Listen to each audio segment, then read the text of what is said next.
Hello, I'm Ollie and this is Criminolly, where I talk about crime, pulp, horror, that kind of thing. Today, a couple of disappointments and an unexpected pleasure. It's my weekly wrap-up.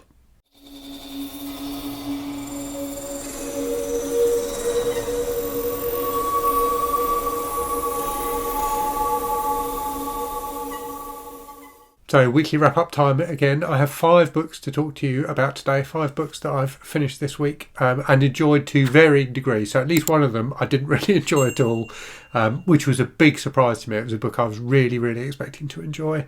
The other 4 I all thought were at least decent and in most cases really good. So yeah, one disappointment this week, 1 kind of middling to disappointment, and 3 really solid reads. So anyway, let me get on to those and then I will talk about what's been on the channel and what's coming on the channel. Before I do that, actually, in my community tab this week I've posted reshared a video from Troy Tradup talking about the Garbology and talking about the fact that we are open for art submissions now. So I will leave a link in the description to this video to my website where you can see all the like rules and regulations, if you like, the details for art submissions for the Garbology being the anthology of trashy fiction that Troy and I are publishing. So all the stories are in for that now. We know what all the stories are going to be. All of the authors have been contacted and all the paperwork done and stuff like that. So we're kind of into the art phase now. So it's getting really exciting. So yes, look out for that video in my community tab. I'm going to do an update video about the Garbology myself probably this week, just talking a bit about how it's all going. And in terms of other book stuff then, before I get into the actual books, so my second Read What You Own challenge, I'm up to book 19 now. So the book I'm currently reading is book 20 on my second Read What You Own challenge. So getting through that, reasonably well. And I am going to do an update video about what it's like doing that challenge for a second time on the bounce, if you like. I'll probably do that video in the next week or so. Right, so in terms of the books I have read this week then, so one of the books I talked about last week was Osgood, As Gone by Cooper S. Beckett. When I finished that, I read the 2 sequels to it, so books 2 and 3 in the series, which were Osgood, Riddance and Osgood, As She Gets. I really enjoyed all 3 of those books. I made a video about them to coincide with the release day of Osgood, As She Gets. I have trouble saying that name for some reason. So I did a video that went up last Thursday talking about the series. I just think it's a really fun, enjoyable, creepy but cozy horror series. I've really enjoyed it a lot. A series of books about this woman, Prudence Osgood, who's a spectral investigator, so like an occult detective who investigates creepy goings on.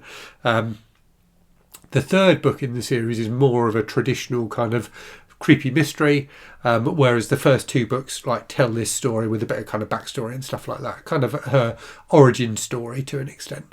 But a really great series. Really enjoyed it. Definitely deserves more attention.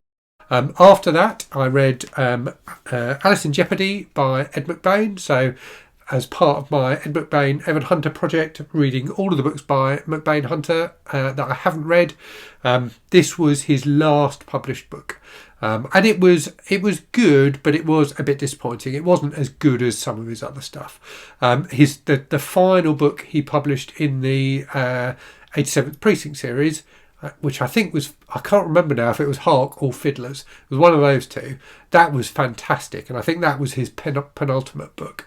This was not quite as good. So this is a standalone about this woman, Alice, whose 2 children get kidnapped and held for ransom, and about her working with the police, but also with some friends of hers to try and figure out what's going on, who's got the kids, and try and get her kids back, basically. But it kind of spirals a bit as other people get involved, both in the investigation and also trying to exploit her situation. Bits of it were really good. There's some fantastic dialogue scenes. It was really gripping, particularly in the first half. But as it progressed into the second half, I felt like it got a little bit too complicated and it lost some of its kind of zing. Slightly disappointing from MacBain. But, hey, when you write over 120 books, you're allowed at least one that's slightly disappointing. After that then I read the book that was very disappointing, which really surprised me. So I did this as a buddy read with MJ from Reading This Life. So the book is The Devil Takes You Home by Gabino Iglesias. Loads of people really loved this book. It was like a Stoker Award winner in the year it came out.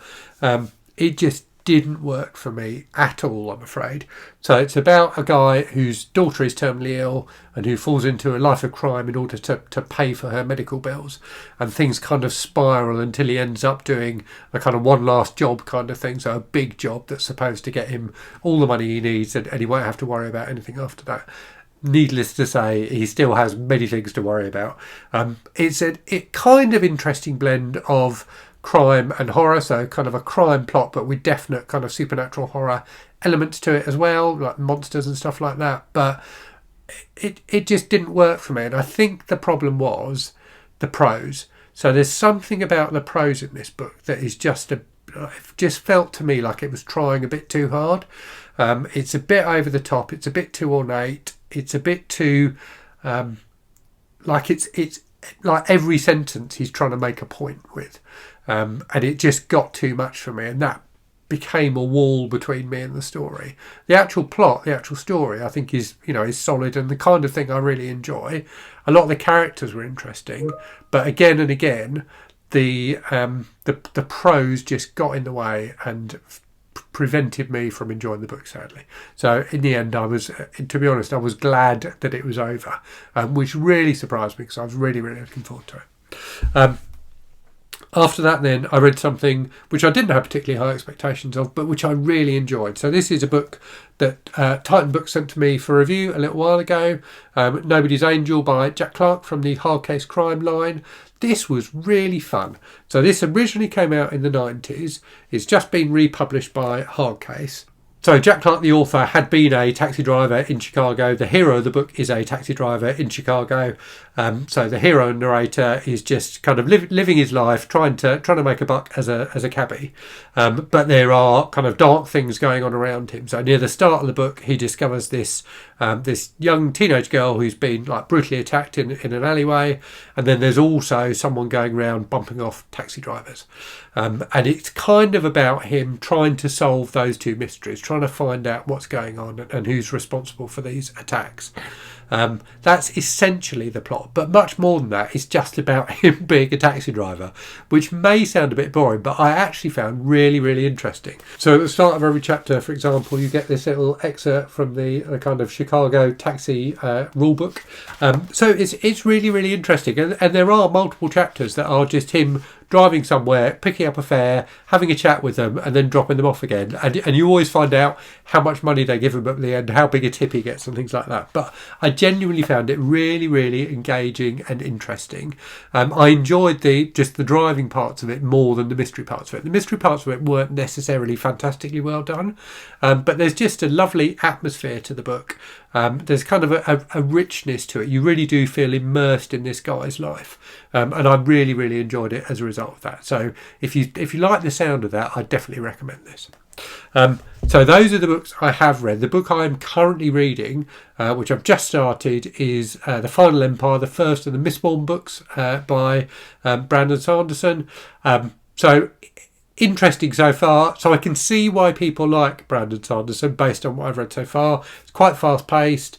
There's lots of interesting characters and things like that. I'm not a huge fan of the writing. The writing feels quite basic to me so far, and the prose almost feels a bit clumsy at times. But it's early days, so we'll see how I get on with it. Maybe I will like it more as I progress through the story. So that's what I've been reading in terms of channel stuff. Then, so the last week you've had the review video I talked about of those 3 Osgood books by Cooper S. Beckett. You had my March TBR video, you've had a book haul video, and you've had a video I did about rereading books and like that, how that can be tricky sometimes, how sometimes you are setting yourself up for failure when you try and reread a book that you really, really love. And then in the week ahead, I'm going to do my wrap-up video for February. I'm going to do that update video about the Garbology, so just talk about how it's feeling to be publishing a book. It's pretty cool, really. I'm enjoying the experience enormously. I'm going to do a double head video where I talk about a couple of UK independently published crime novels or crime books I've read recently. And I'm also going to do the bookish annoyances tag that's kind of doing the rounds on BookTube at the moment, which is quite entertaining. I've really enjoyed watching other people's versions of that tag. Anyway, that's me done for today. Hope you've all had good reading weeks. Do let me know in the comments what you've been reading. Let me know if you've read any of the books I talked about, particularly if you have different opinions to me. And as always, thank you very much for watching. Hope you're safe and well out there. Hope you're reading good stuff. And I'll speak to you again very soon. Cheerio.